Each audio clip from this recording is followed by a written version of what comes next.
Joseph Stalin was responsible for the Great Purge that led to the execution and imprisonment of millions of people, and that's why it's hard to imagine him in a domestic setting, sharing moments with family or dealing with everyday issues. He had 3 children from 2 marriages, but what really happened to his family and why he left his son to die?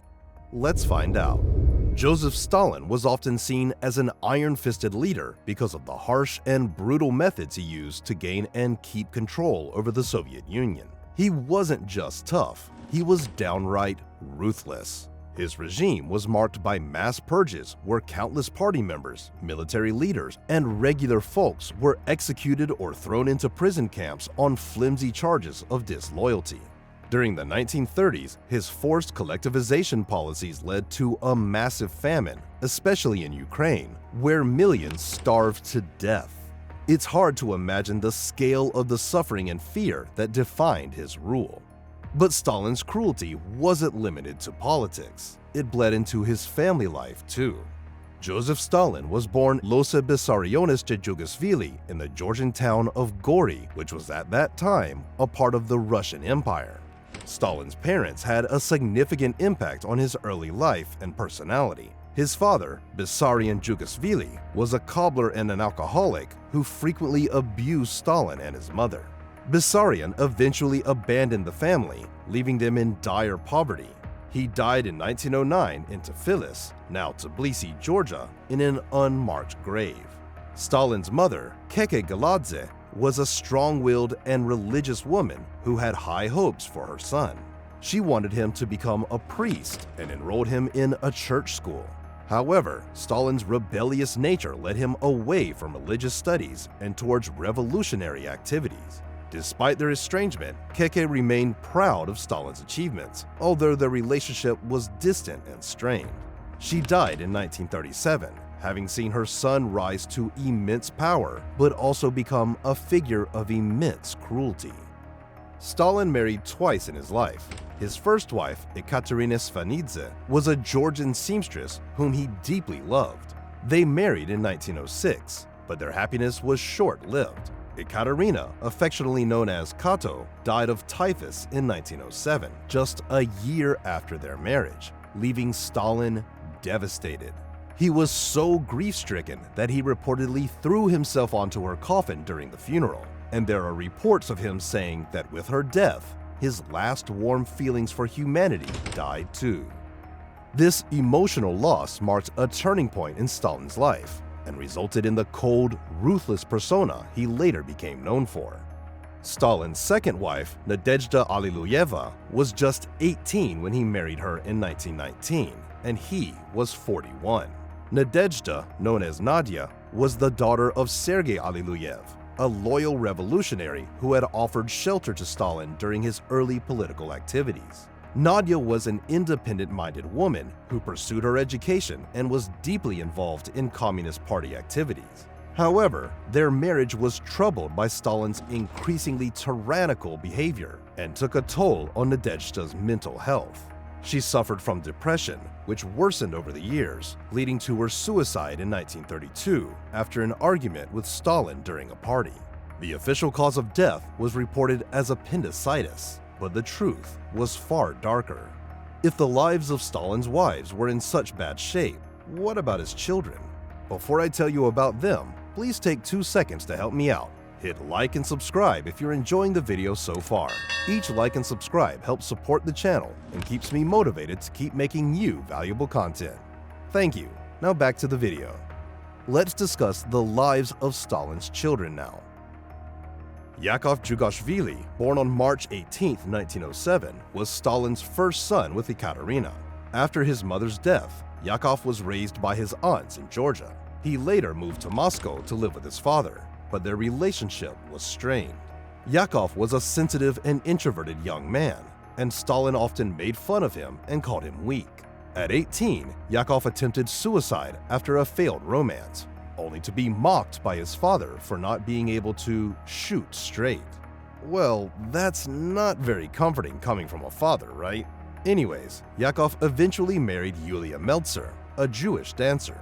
This marriage displeased Stalin, who saw it as a rebellion against him.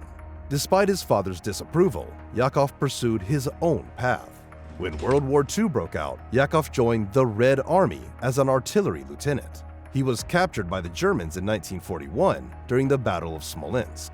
His capture was a significant propaganda victory for the Nazis, who used it to demoralize Soviet troops. After all, they had the son of Stalin himself in captivity now. The Germans offered to exchange Yakov for a high-ranking German officer captured by the Soviets, but Stalin refused to negotiate his release, famously stating, "I do not trade a soldier for a marshal." This decision meant the end of hope for Yakov. He died in a German prison camp in 1943 under mysterious circumstances.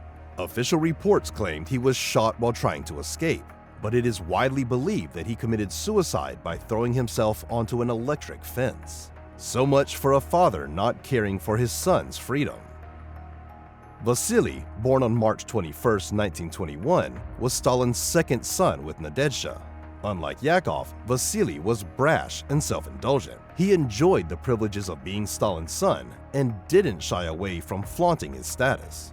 Despite his academic incapacity, he made his way into the prestigious Zhukovsky Air Force Academy thanks to his father's influence. Vasily's military career advanced rapidly during World War II, where he served as a pilot and later became a major general in the Soviet Air Force.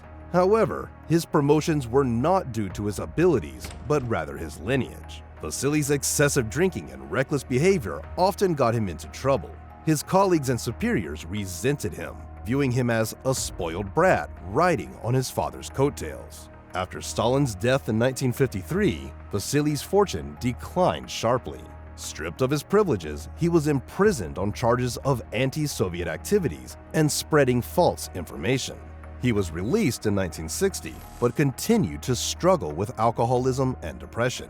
Vasily died in 1962 at the age of 40, as his health was ruined by years of excessive drinking. Svetlana, born on February 28, 1926, was Stalin's only daughter and the apple of his eye in her early years. Stalin affectionately called her his little sparrow. However, their relationship deteriorated as she grew older and more independent. Svetlana was deeply affected by her mother's suicide when she was just 6 years old, although she was told that her mother died of appendicitis. Svetlana's life was tightly controlled by her father. When she fell in love with Alexei Kopler, a Jewish filmmaker, Stalin had him arrested and sent to a labor camp for 10 years. This act deeply hurt Svetlana, who later said it was one of the worst moments of her life. She wanted to study literature, but was forced to study history and political theory to align with her father's wishes. After Stalin's death, Svetlana found more freedom. In 1967, while on a trip to India to scatter the ashes of her late lover Brajesh Singh, an Indian communist, she defected to the United States. Her defection was a significant Cold War propaganda coup for the West. She took the name Lana Peters and wrote several memoirs detailing her life as Stalin's daughter. Despite her high-profile defection, Svetlana's life in the West was not easy.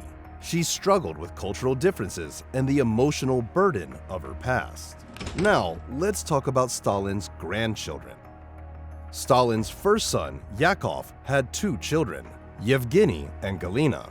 Yevgeny Zhukashvili, born in 1936, became a staunch defender of his grandfather's legacy. He served in the Soviet military and later in the Russian military, often speaking out against critics of Stalin. Yevgeny maintained that Stalin was a great leader whose actions were necessary for the Soviet Union's survival. He died in 2016, remaining a controversial figure until the end. Galina Zhukashvili, Yakov's daughter, had a quieter life. She became a French translator and lived in relative obscurity compared to her brother. Galina died in 2007, having largely stayed out of the political spotlight that her family name often attracted. Stalin's second son, Vasily, had several children, but the most notable is his son, Alexander Berdyansky, born in 1941. Alexander pursued a career in the arts, becoming a respected theater and film director in Russia. Despite his father's troubled legacy, Alexander found success in his own right, contributing significantly to Russian culture. He passed away in 2017. Stalin's only daughter Svetlana had 3 children from different marriages. Her first son, Joseph Stalin, was a prominent cardiologist in Moscow. He lived a relatively private life and died in 2008. Svetlana's second child, Yekaterina Zhdanova, became a scientist specializing in volcanic activity and lives in the United States. Her third child, Olga Peters, was born in the United States and has led a private life away from the public eye. So, we can say that Joseph Stalin's family experienced both privilege and severe emotional neglect in their lives, not to mention the immense burden of having the Stalin lineage. What do you think about the effects of having a famous but controversial family member? Tell us in the comments. If you're interested in more historical figures, then check out one of the videos on the screen. Thanks for watching this one, and I'll see you there.